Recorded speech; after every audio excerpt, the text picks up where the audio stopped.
All right, welcome to the Astrometrics Lab Astronomy Club. This is Friday, April 3rd, supposedly. Hey, Todd. Welcome. Hope everything's going well for you. Frosty. Yeah, it's frosty. My family sent me a picture from Colorado, too, and it was snowing yesterday. So, can't say I regret moving to California in times like this. Weather, mostly related. So, like I said, today we're going to be focusing on the Galilean moons, and if you have any space questions, feel free. I've got my Planetarium software here, so we can go have a look around what's going to be in the night sky. I'll talk about in a little bit. I'm going to answer some questions that I got from followers, just kind of some random space questions. And then like I said, we're going to talk about the Galilean moons. So, first, to kick things off, I got a question asking, what do we mean when we say it's in the galactic plane, or there's something in the galactic plane? And this is a really good question, because you do hear that phrase thrown out a lot in science fiction. And, so what do we mean by that? Is our galaxy actually flat? Are all galaxies flat? Hey, Zach, welcome. So the question is, yes, our galaxy is flat. No, not all galaxies are flat. And I'll explain a little bit kind of what we mean by that. And when I throw up the Planetarium software, we can actually look at the Milky Way, and hopefully that will make a little bit more sense. But yeah, essentially our galaxy, the Milky Way galaxy, is a flat, what we call spiral galaxy. So it looks like a spiral. And how did it form that way? That's an entire study in astrophysics that people try to figure out why galaxies form the way they do and why they look the way they do. Now, our galaxy, again, I always talk about the cosmological address, so it's important to remember we have star systems with planets, like our solar system. Those stars are one of billions and billions of stars in a galaxy, and then there are galaxy clusters, and then there's our universe. So when we're talking about the Milky Way galaxy, that is our galaxy. That's our little local neighborhood, but it's really, really, really big. When we talk about visiting other stars, our closest star system to us is about 4 light years away. That is still super close within our galaxy. So we are just one tiny, tiny star out of 100 of billions of stars that is tens of thousands of light years across. It's big is the best way to say it. Astronomy's crazy. It's hard to wrap your mind around, but that's why I'm here. That's hopefully what we'll try to answer. So our galaxy is a plane, and it looks like a spiral. We've seen lots of pictures of this, but it's important to note that the pictures we see, none of them are of the Milky Way, because we haven't, the Voyager spacecrafts, not the Star Trek Voyager, the Voyager, have left our solar system, but that's just our solar system. And they still have a long way to go to even get to the next solar system. So the idea that we could send something out of our galaxy to take a picture of it is impossible. We don't have any capability to do that.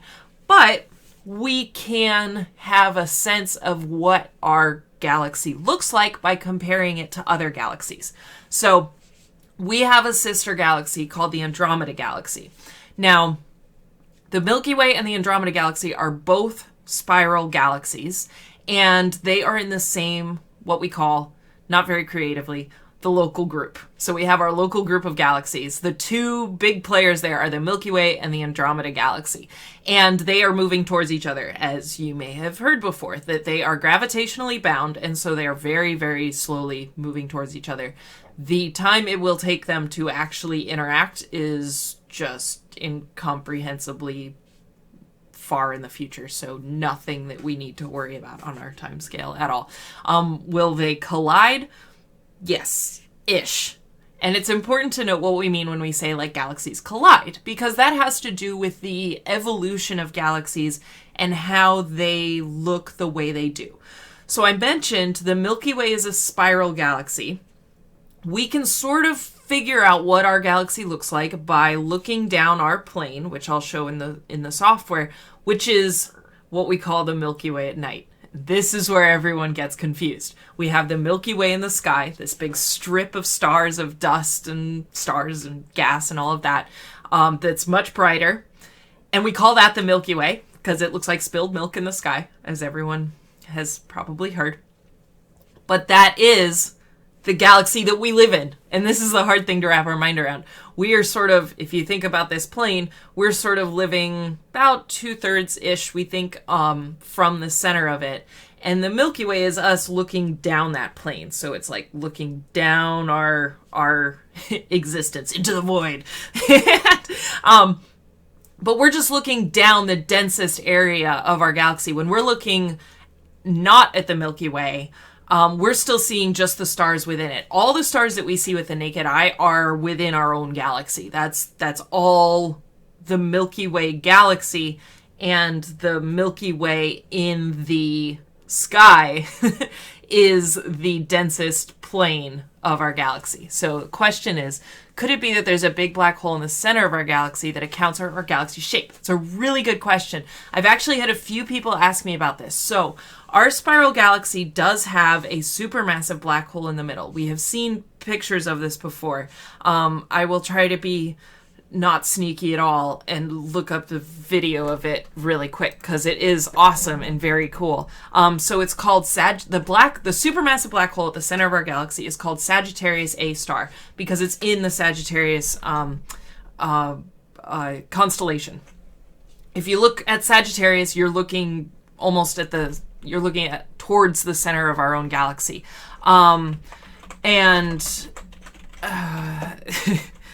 Star animation.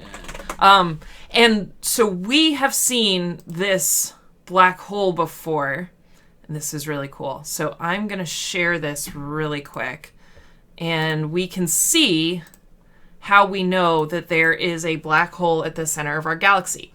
Now, before I do that, and I'll reiterate this afterwards, even though there is a supermassive black hole at the center of our galaxy, that isn't dictating the entire shape of the galaxy. And this is a question that like I said, I've been asked a lot for good reason. But it's a misconception that we get from a lot of people when it's explained to them, especially like in museums and that sort of thing. We think that there's this gravitational well, and because you have this black hole at the center, it's trapping the whole galaxy just from that supermassive black hole.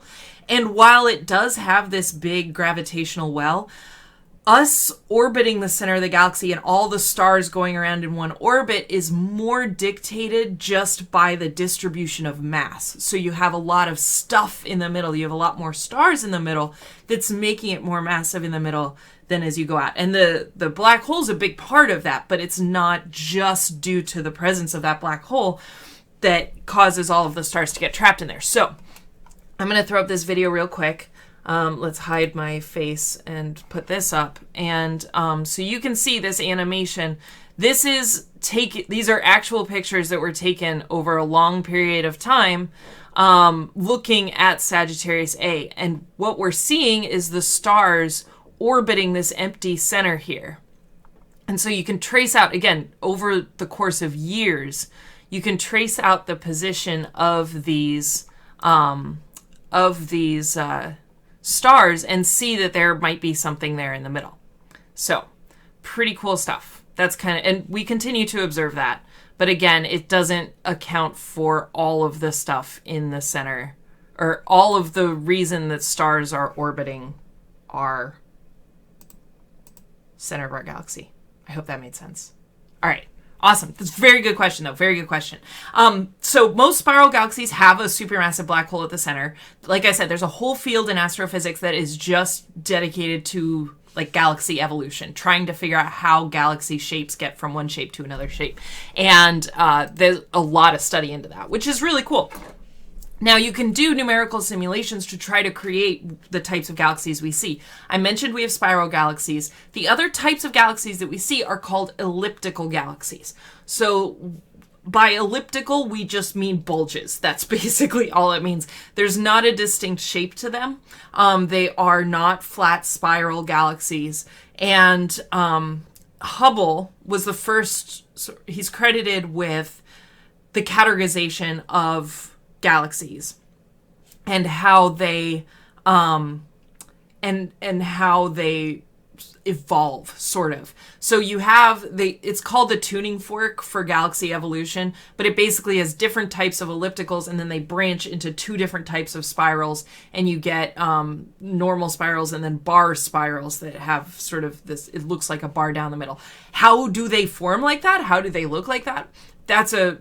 Like I said, that's a topic of study. And one of the things you can do is build what we call numerical simulations, where you basically just take, let's say, for example, if we want to say, all right, do elliptical galaxies result in spiral galaxies? Are elliptical galaxies sort of the original younger versions where you just have indistinct clouds of stars, and you eventually end up with spiral galaxies? You can take these indistinct clouds of stars, just have gravity be involved, have them go towards each other. The stars are very, very tiny compared to the size scale, so they're not, it's like odds are 1 in millions that they would actually collide with each other. They're more likely to just pass through, and then they pass through again, and you get this whole event where gravity is just driving the whole thing, and it all settles out into a plane.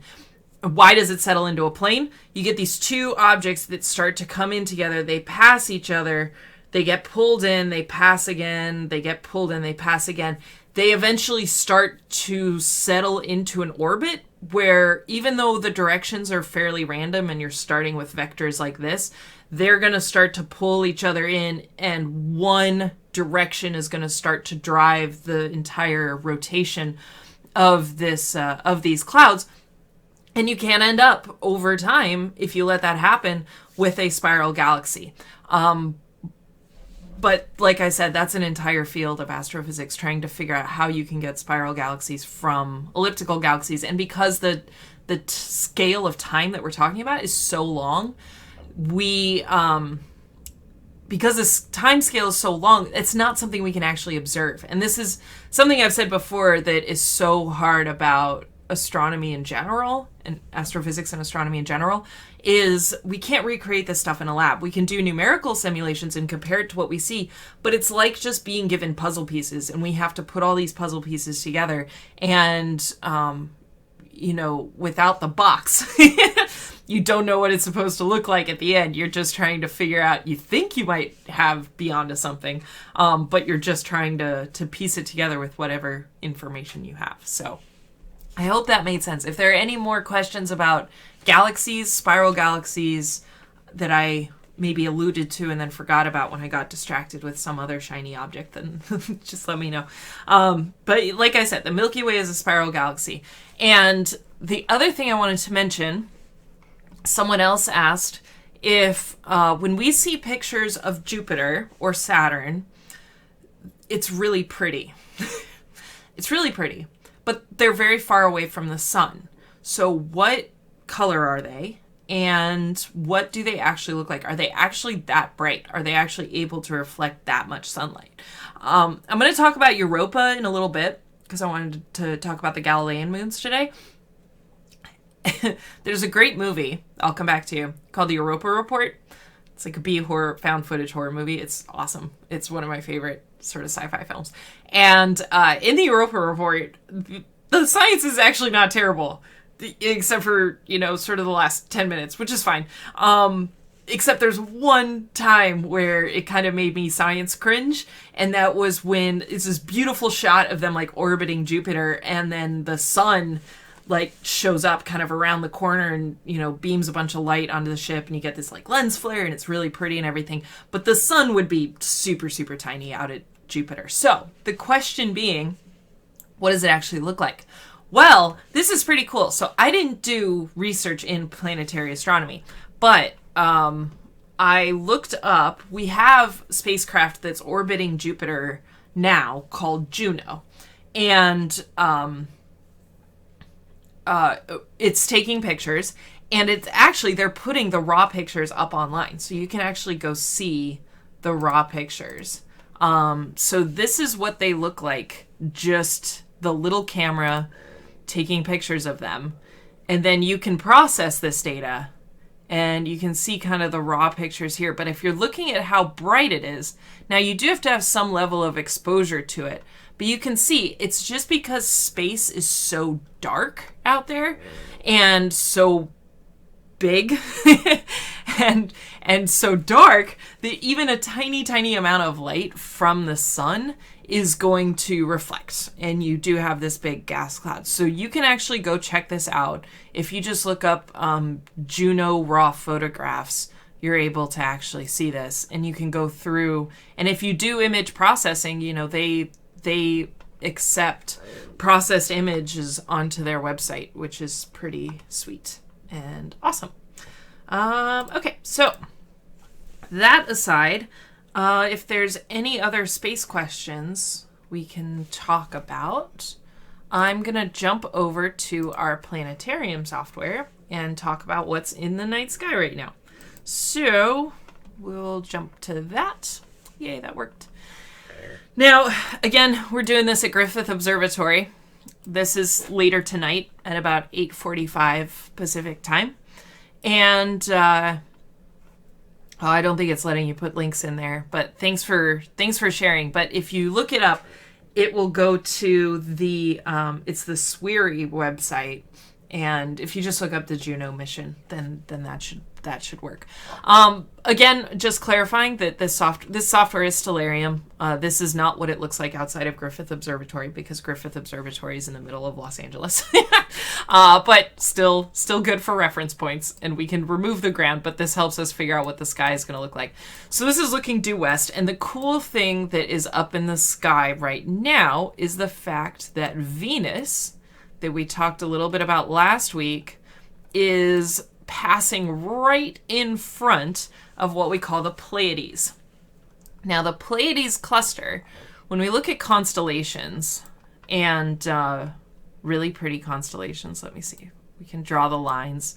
We have all these cool constellations, these shapes that we see in the sky that we have associated names and stories to and everything. But the Pleiades, which some of you also may recognize as the Subaru logo, because it's otherwise called Subaru, and is sometimes called the Seven Sisters, is unlike all the other constellations, little shapes and groups that we see up in the night sky. This actually is a cluster of stars.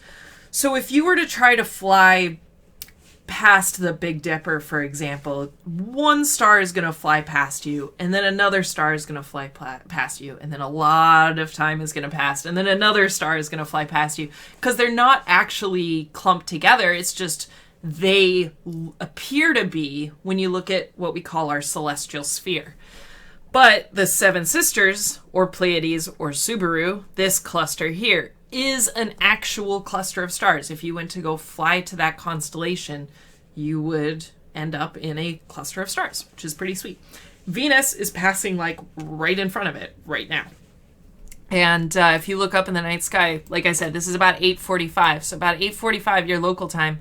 If you look west, you'll see Venus. It's very, very bright, and it will be almost probably covering up a good part of the Subaru cluster. That's very easy to see otherwise, but I'm not sure how much Venus being in front of it is going to screw that up. Let me think.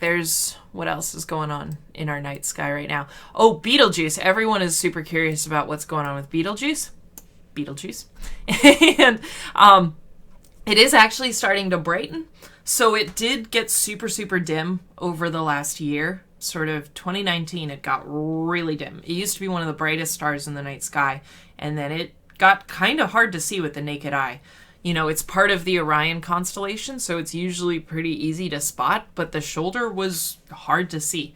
And Betelgeuse is cool because it's a red giant, and it's because it's so bright, and it's a red giant. It's one of the few you can actually look up, find it, and it looks red, even to the naked eye, which is really, really cool. And it dimmed over the course of the last year. We weren't sure why, but it's, like I said, its brightness curve just went poof. And of course, I kind of mentioned this last time too, all the astronomers were like, it's not going to go supernova, but it might. But it's not going to, but I'm just going to take my jacket and go outside and stare at it just in case. If it does go supernova, we will be okay, but it will be very, very bright. It will be sort of about as bright as Venus probably for a couple of months. Yeah. It's not gonna die, but it's gonna die. We will be okay when it does go. Again, it's so hard in astronomy because your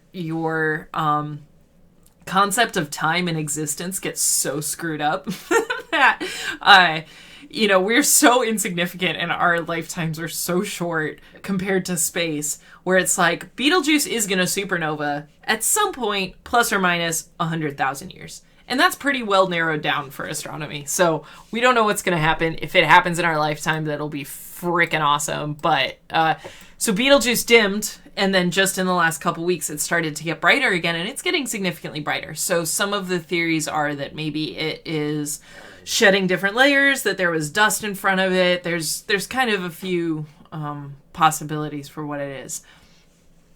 So, a question from Zach. When a star goes supernova, how far beyond the bounds of its solar system is it dangerous? That's a really good question. It depends on the star. I think it's... I'm gonna look it up so I'm not throwing out just crazy numbers, but I'll explain what happens in a supernova in a second. I can't type and talk at the same time. Okay, so the estimation, this is kind of what I was thinking, is about 100 light years we would be okay. Now, there's very few stars that are within 100 light years of us. You're probably looking at the order of dozens at that stage, and so we would be okay. I think Betelgeuse is... how far away is Betelgeuse? I think it's 700 light years. Yeah, 640. Yeah, sweet. So like I said, it would be bright, but we would be okay. 50 to 100, you'd probably get zinged with some radiation. Our magnetic field would probably protect us from a lot of that. If you start to get into the dozens of light years, then you're probably cooked a little bit. It'll be like a gamma ray burst. But very few stars, though, go supernova. Because you have to be in such this rare part of the star spectrum where you have to be massive enough that you're going to go supernova. So stars go through their lifetime, they fuse hydrogen into helium through the majority of their life. Then when they run out of hydrogen, that helium starts to fuse into carbon, and then depending on how massive it is, it starts to fuse heavier and heavier elements until it reaches a breaking point. And that breaking point is purely based on how massive that star is. And these supermassive stars that get through carbon and continue to fuse, they don't live very long because they're so massive and they go through these elements so quickly. They're the ones that are going to supernova. And then they're going to, basically what happens is that you have this balance of radiation pressure against gravitational pull.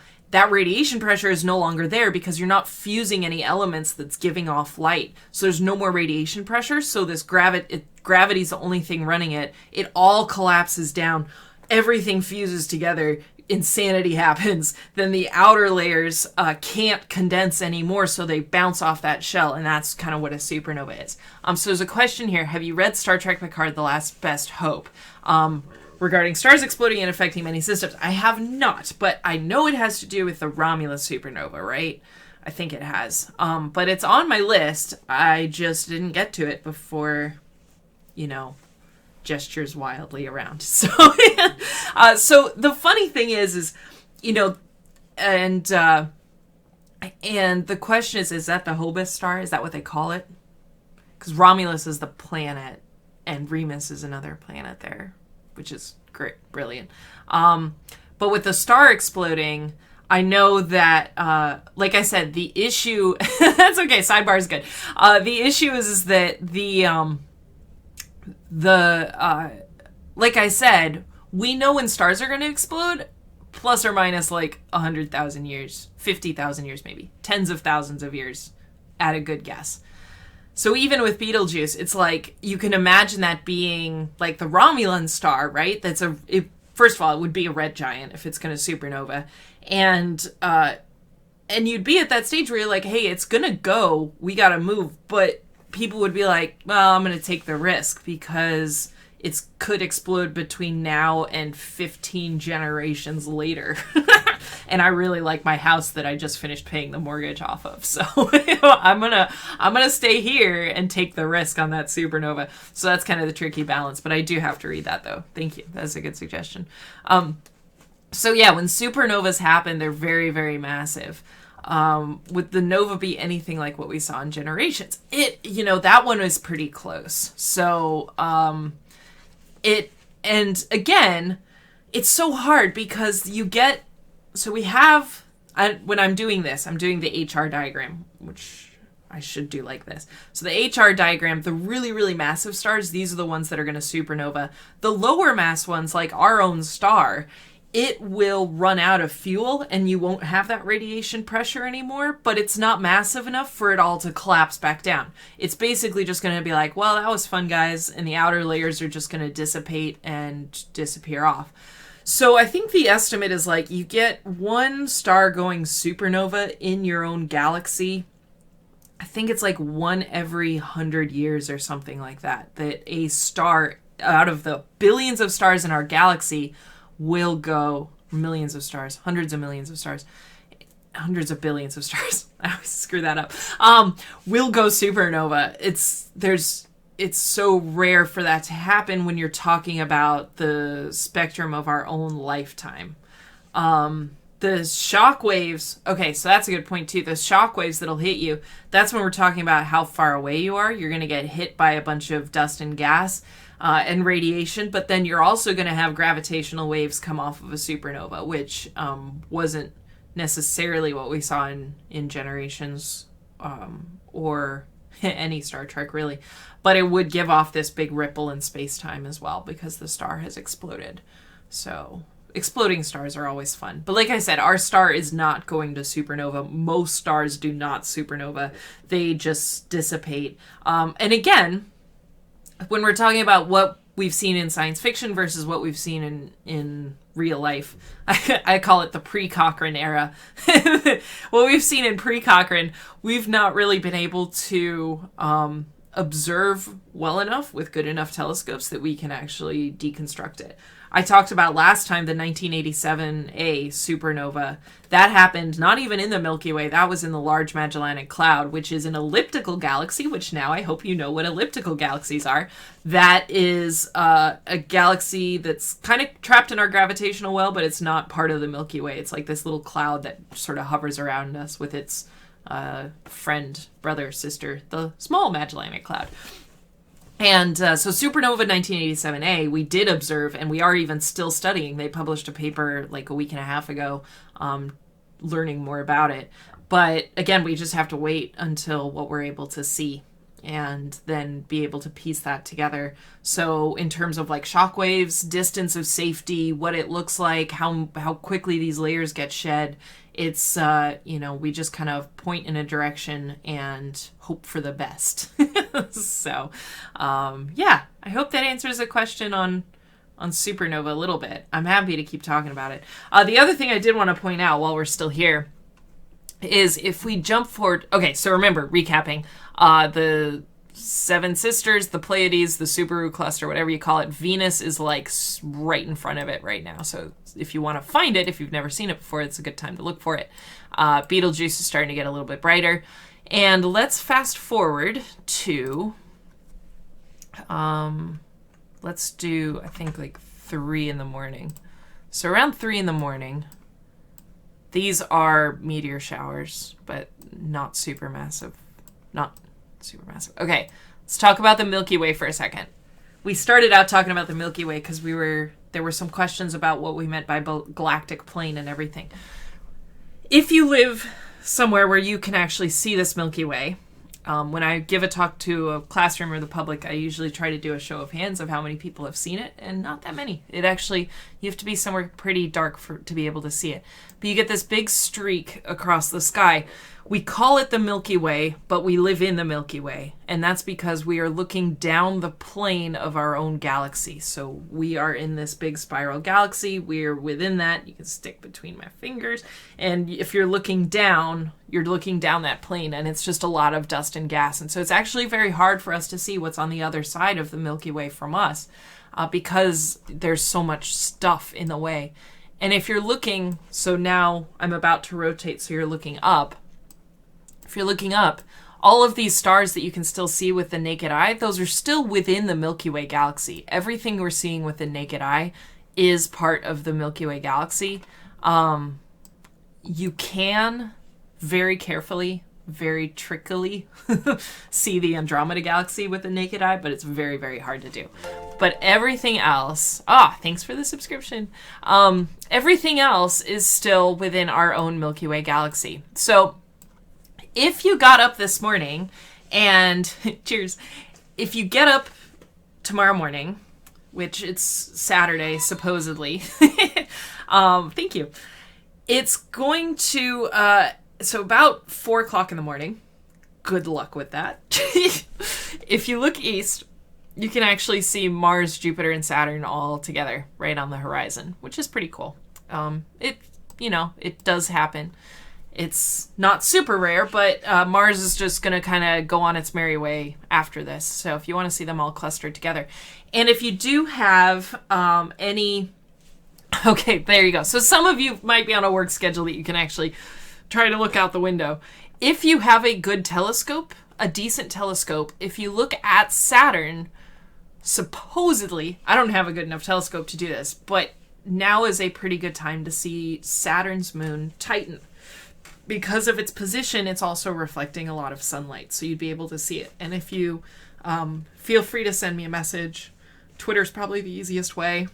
If you want help with trying to find directions on how to do that. But I would recommend, like I said, this software is free, Stellarium. At the very least, it can help you orient yourself, and you can put on a blue light filter so you can actually take this outside and try to find Saturn. And if you have a decent if you have a decent telescope, you can maybe see Saturn's moon Titan. So, all that fun stuff, we're going to talk about Jupiter now. Oh, Jupiter. I want to talk about the Galilean moons because they're awesome. And I got a few questions about them. Mostly driven by people who've watched The Expanse, which is good. And the question was, like, how much Io and Ganymede are actually like that. So we'll save talking about The Expanse and comparing that to my episode club. And if you want to help decide which episodes we talk about every week, you can join the Patreon. And there's a link down below to join my Patreon, where you can vote and suggest episodes for us to discuss. We're not going to discuss The Expanse here. That's for episode club, but we are going to talk about those moons themselves and what they are. So we have 4 Galilean moons. Here, I can flip back to this. Jump back to that if we need to. There are 4 Galilean moons, so named because Galileo discovered them in around 1610, 1615-ish. And you can look up the notes. It's pretty sweet, actually. You can see the picture of Jupiter that he's looking at through his telescope, and he's seeing 4 dots. And these recurring observation of these 4 dots, sometimes there's 3 over here, sometimes there's 2 here and 2 here, sometimes there's 1. So he realized that these dots are orbiting Jupiter, that they are these 4 moons that are big, that are orbiting Jupiter. And so... this is fun. This is funny. He labeled them Jupiter 1, 2, 3, and 4. All right. Good naming convention. Solid scientific naming convention. Jupiter 1, 2, 3, and 4, inner to outer. At the same time, and independently, there was a guy named Simon Marius who also observed these moons. He named them at the suggestion of Johannes Kepler, Io, Europa, Ganymede, and Callisto. Galileo was like, that's not scientific, and kept using 1, 2, 3, and 4. And that was actually kind of the standard until the early to mid 20th century, like recently, when we were able to observe more moons further inside Jupiter.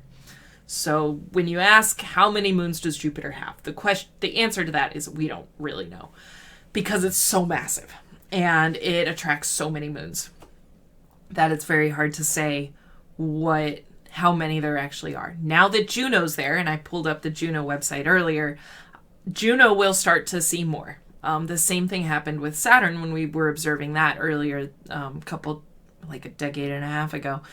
We started to, the count for moons went from like 60 to 70 up to 200-ish. And Jupiter's bigger, so that number is likely to be higher than that.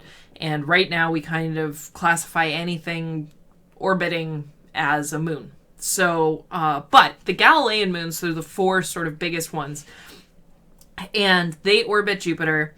Once we started to discover inner moons, then they kind of got renamed to not 1, 2, 3, and 4, but to Io, Europa, Ganymede, and Callisto.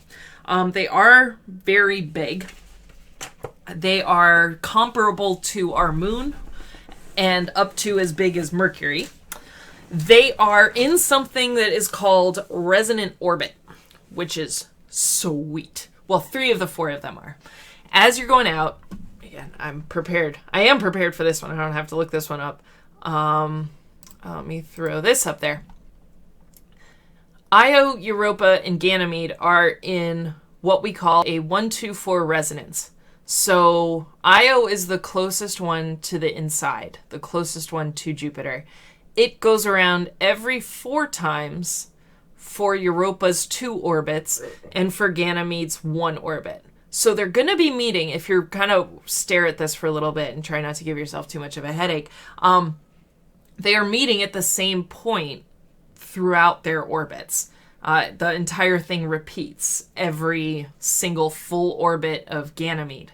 It goes through a whole repetition again. And that's awesome.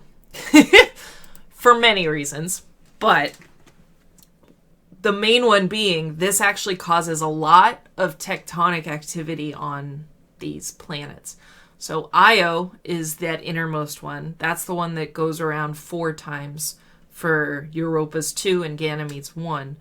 Io is what some people learn is the pizza moon, right? It's the one that looks like a pizza, and it's the most geologically active object in our solar system because of this resonance, because you're getting this constant, regular push-pull from these other Galilean moons.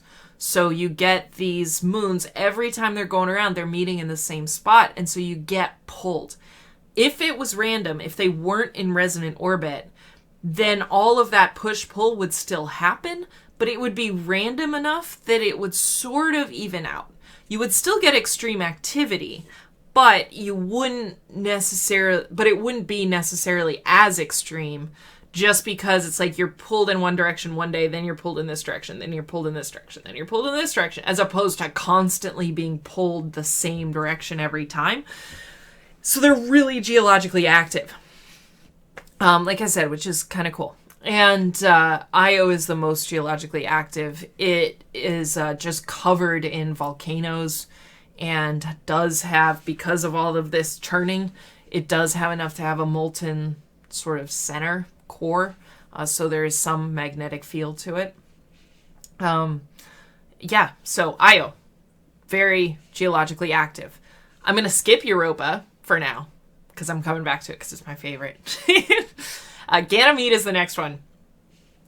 Ganymede is, let me see if I have any special facts about Ganymede. I think Ganymede is the biggest one. This is the one that has, Callisto is all the craters. Ganymede is the biggest one. It's bigger than Mercury, so it's massive. It's massive. Again, it's further out. It's it kind of just looks like our moon. Callisto is interesting. It's not as big. Now I should clarify, all of these moons, it's very interesting. They're comparable in size to our moon and to Mercury, but they're not as massive. So they're big, but they're not as dense. They're still dense. They're still rock, but they're not as dense. And a lot of that has to do with the formation of the planet. We can't say this for sure, but if you think about how solar systems form, I talked about this before, but if you know this, then tune out, but it's good to remind people. Solar systems form out of clouds of dust and gas. And similarly, how I was talking about how galaxies merge and then you start to get this equilibrium, you start to get this rotational plane and it flattens out. The same thing happens with solar systems. You start with a cloud of dust and gas, and now it might not be being pulled or colliding into another cloud, but particles are starting to run into each other. And as they run into each other, they get slightly more massive, and being more massive means they're going to run into more things. As they start to get bigger, you get this positive feedback loop, and that they start to attract more objects.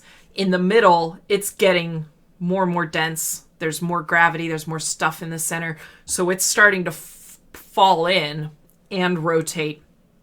Because there's so much stuff in the middle, it's getting very hot. It reaches a critical density and a critical temperature that it basically, all the stuff that's in there just fuses together. And once you get that fusion, you get that hydrogen fusing and becoming helium, it lets off light. And that's where you have a star. That's where now you have a solar system. Up until now, it's called a protostar. This sort of cloud that's hot and giving off heat and giving off radiation is not a star until it starts fusing hydrogen into helium. But while all that's happening, all of the stuff outside is continuing to orbit and to run into each other and to start to get bigger and bigger and bigger and start to clump off and get pulled one way or the other. And Jupiter, being so massive, it basically was just this like not anomaly, but because we don't know how often this happens in solar systems, but it started to attract a lot of objects as well. And so you start to get stuff being pulled toward it. But at the same time, all the other sort of heavy objects are going off in different directions too. So where you have Mercury, it's a lot more dense. There's a lot more objects. There's a lot more dust there that is coalescing at the beginning. Where Jupiter it's starting to shake out, but as it's shaking out, there's less stuff just because it's further away. That's a very simple explanation for it, but kind of a good way to think about it. Now, again, I mentioned that these are big, but they're not as dense. And the cool thing with Callisto, which is one of the Galilean moons, is that its surface is incredibly old. When we talk about age of surfaces, we can do various things with astronomy, but a very good indicator within our own solar system is to look at crater marks to see how many things have hit it. And if it doesn't have a ton of craters on it, but it also doesn't have much of an atmosphere, then you have to assume that it's pretty young, because there's a lot of crud flying around our solar system, and so stuff is getting bombarded regularly, and we have a good sense for the distribution of that.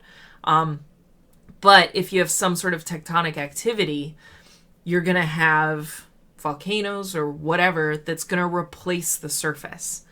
And then you get more craters, but you've replaced it. So it's like you're paving over the surface, and then you get more craters, and then you pave over, and then you get more craters. If it never gets paved over, then that surface is really old. It's like the OG surface. And that's kind of what Callisto is. It just is completely covered in craters. And as far as we can tell, doesn't have any tectonic activity. Again, it's not in resonance. It's the one that's not in resonance with the other Galilean moons.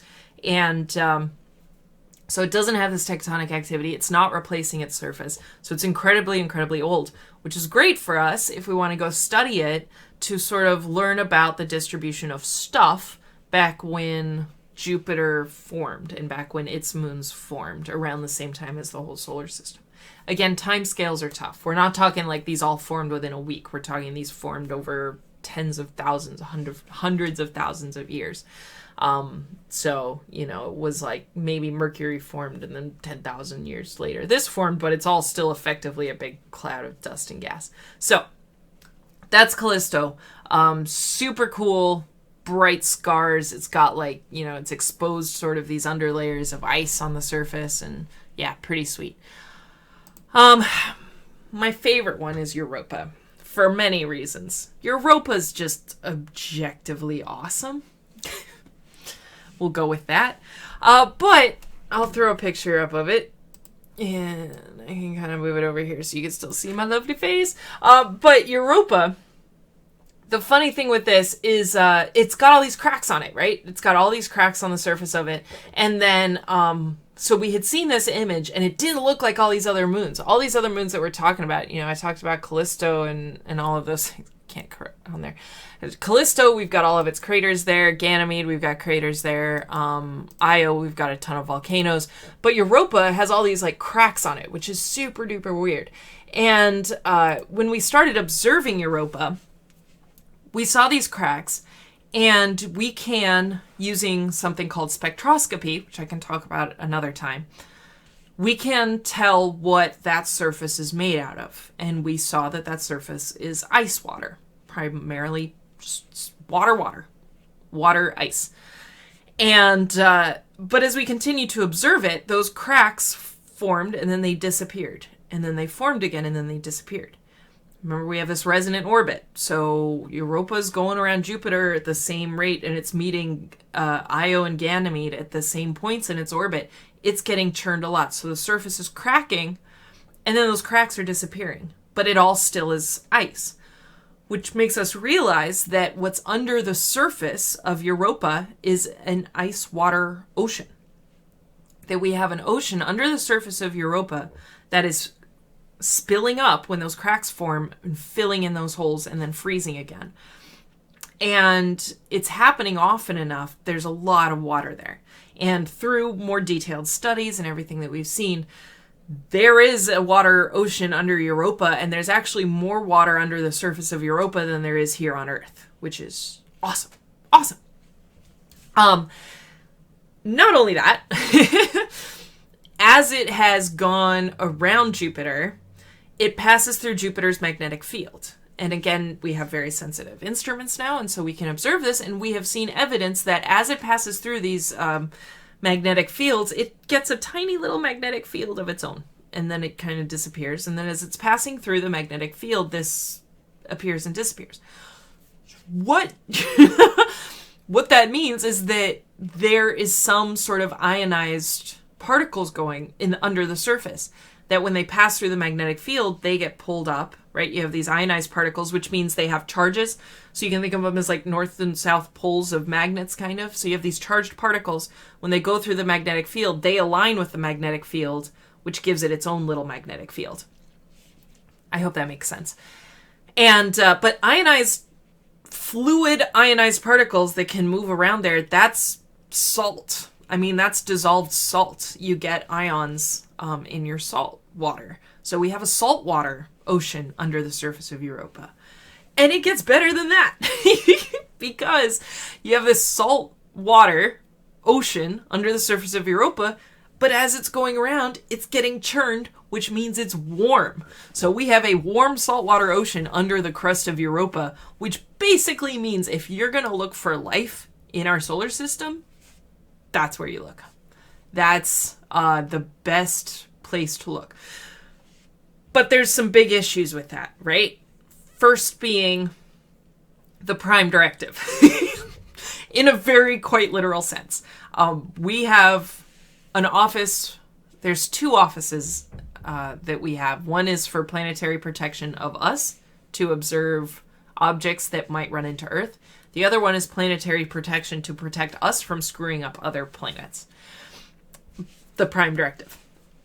And if you drill under the surface of Europa and you end up getting readings that are microbes, and you're like, holy, we found microbes under the surface of Europa, you have to be 100% sure, or at the very least 99.99999. I would want at least 6 nines after the decimal point, sure that you did not bring that bacteria with you.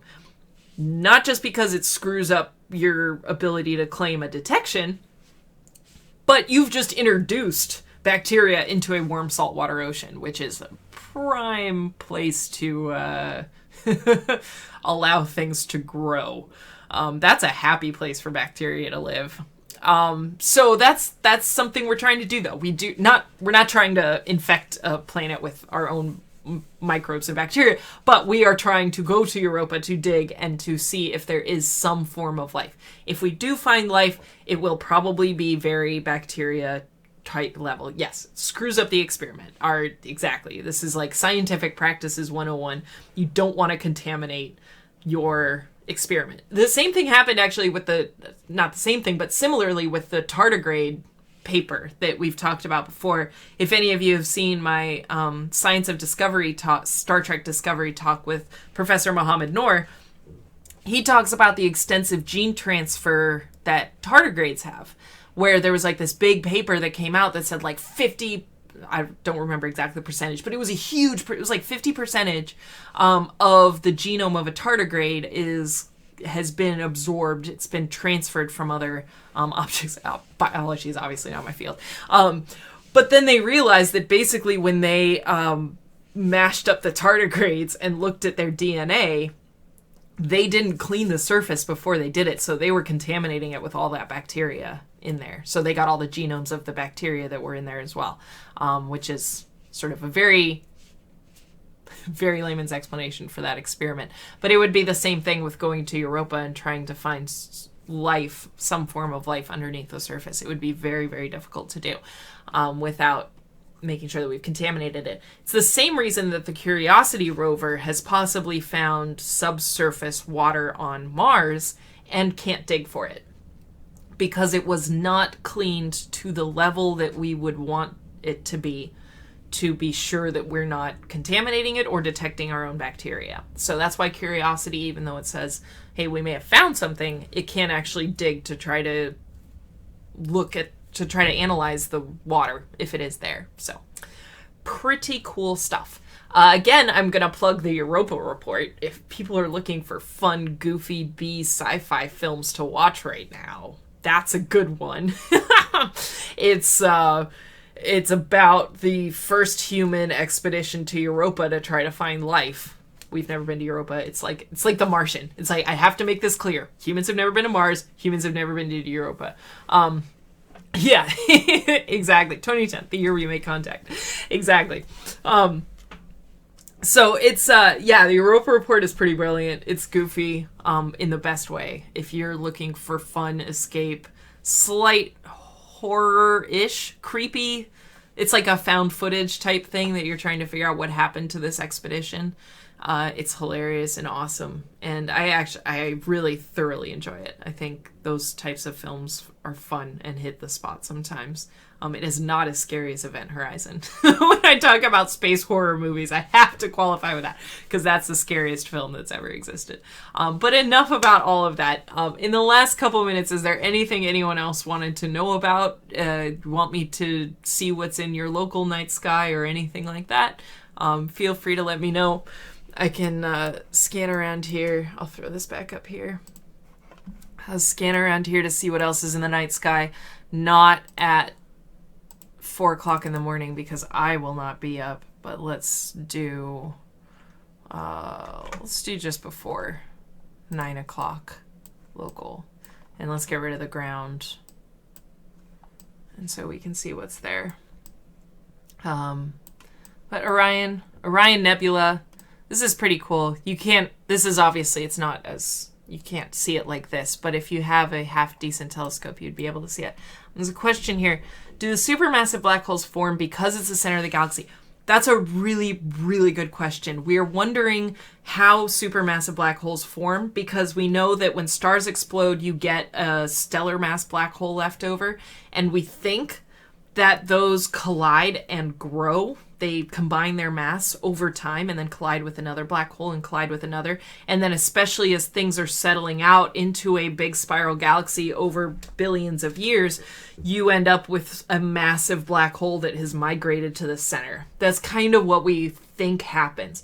Again, it's hard to prove that, but we can make models that show that. And then the gravitational wave detections of black holes merging is like that first proof where we have actually seen that there are enough stellar mass black holes out there that are, even just in a small region around us, there's enough out there that are regularly merging that makes sense. So it's just, you get these small black holes, and then over the billions of years, they merge and get bigger and migrate to the center of a galaxy as it forms into a spiral galaxy. Another question about the Galilean moons. Is this resonant orbit phenomenon unique to these moons, or has this been observed elsewhere? That's a great question. I don't think we've observed it technically elsewhere necessarily, but I think almost all of them are also tidally locked to Jupiter in that the same face faces Jupiter as it goes around, like our moon. Our moon is tidally locked to us, which means that they all formed at around the same time. So it has, even though it's uncommon, we think that just because of the fact they're all tidally locked and how massive they are, that the gravitational orbits lined up in such a way that any other massive objects that were not in this gravitational alignment were likely flung out of that orbit. And so I don't think we've ever, because we don't really have any other massive planets that have multiple moons of that size, and any exoplanets we've discovered, we don't have good enough technology to observe moons around those exoplanets. But I know models have been done, and I can dig into that a little bit more and answer that better next time. So as they combine, the surface area is larger than the component black holes, but the mass remains the same. So as black holes merge, there are some really cool simulations of that. If I can find one, I'll give myself one shot. I'm not going to spend too long trying to actually observe this. But yeah, this sort of shows it. Okay. Yeah, let's show this one. All right. So let's throw this one up here. Move this here. All right. So this is a simulation of merging black holes. These are stellar mass black holes. They're not the same size. You can look at these objects as they're starting to get close to each other. What happens is that their event horizons touch. Once their event horizons touch, you get an extreme release of energy right there. They merge. There's a ring down period, and I can kind of pause it right about, I missed it again. You get this like ring down period. There you go. Well, as it settles out, it's basically the event horizons touch. There's this extreme release of energy. They start to settle out. You get this ring down period. And that ring down period is just what's left of the energy. The black hole, we think, as far as we can observe, then does become, it has grown in size, so its event horizon is a little bit bigger. It is not a 1 + 1 = 2 in terms of the mass, so, or 1 + 2 = 3, like that simulation was a larger black hole merging with a smaller one. It's not 1 + 2 = 3, it's like 1 + 2 = 2.9. You lose some mass due to all that energy being radiated away during the collision. So they grow in mass, and then because of that, their event horizon has grown as well. And as far as we can tell, there's that ring down period, but it stays roughly symmetrical as far as we know. But with that, if there's no more final questions, we're up on the hour. So I'll give you back the rest of your Friday, let you go have dinner, finish homework, whatever people are needing to do, finish work. But thank you for hanging out. I hope you enjoyed this. Feel free to send me more questions either through Twitter. I'm at Dr. Erin Mack. All my links to social media are down below here. I will be posting this onto my YouTube channel, Dr. Erin Explains the Universe, as in however much time it takes to upload and process, so probably within the next half hour. If you want to send anyone there and ask questions in the chat there as well.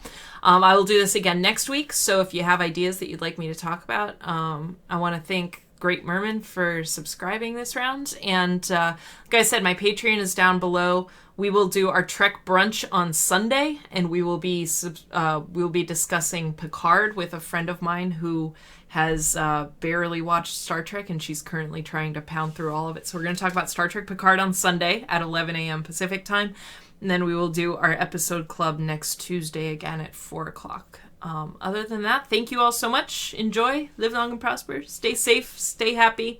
Love you all. You're doing great. We're all just doing the best we can, and you're fabulous. So, all right, until next time. Thanks, guys.